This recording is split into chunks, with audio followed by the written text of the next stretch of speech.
We all know smell goes hand in hand with taste. The aroma of delicious food can heighten our palate experience, while a foul-smelling dish can ruin our appetite. But what about our sense of hearing?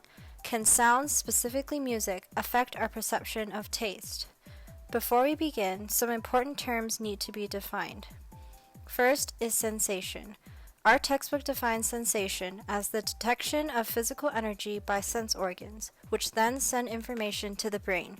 In other words, it is the process by which our sensory organs respond to external stimuli and transmit responses based on the information to the brain. Perception, then, is the brain's interpretation of these raw sensory inputs into an internal representation of the stimuli.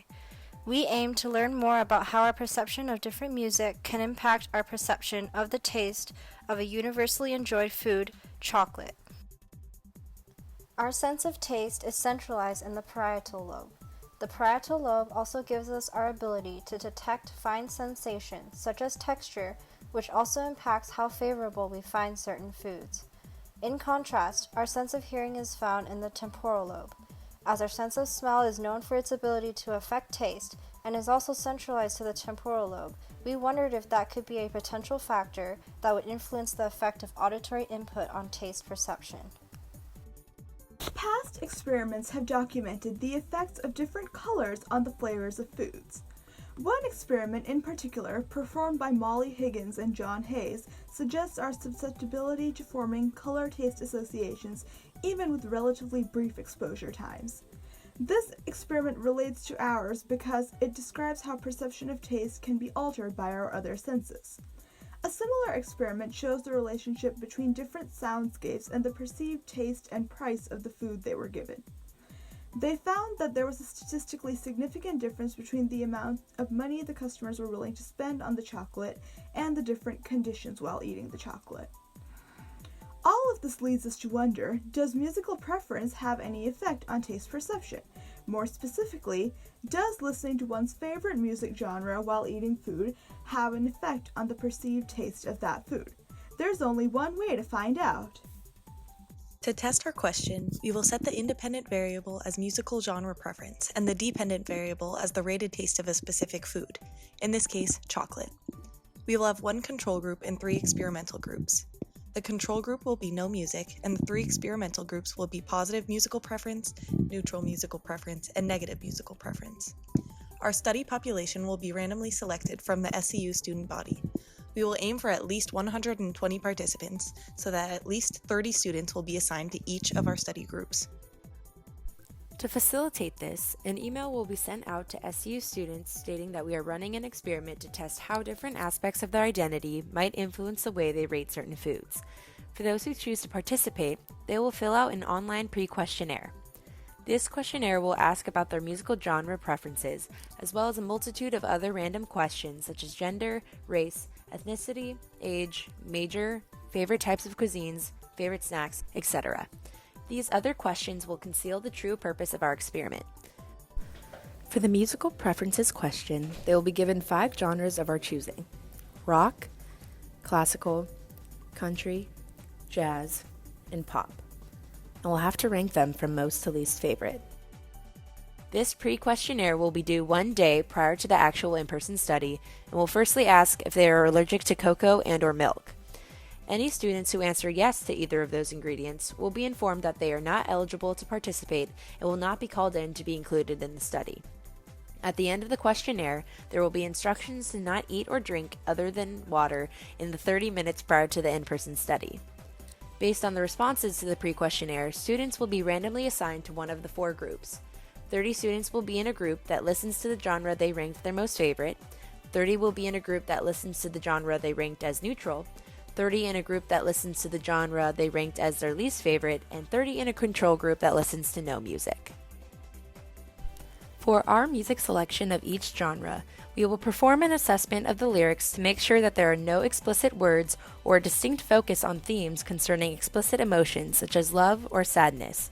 Overall, we will attempt to keep the lyrics neutral to prevent the possibility that the words will influence our participants' perception. Participants Participants will complete the study in a controlled setting to minimize confounding variables. Each of the 4 groups will be placed in their own classroom, and each participant seated at least an arm's distance apart from each other.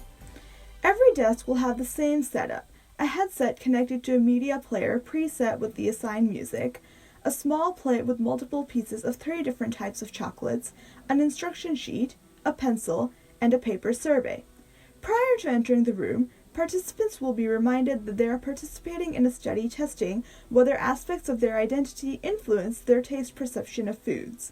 They will then be instructed to sit down and follow the instructions. Put on the headset, start the music, taste each of the chocolates in the assigned order specific to each participant, then complete the paper survey.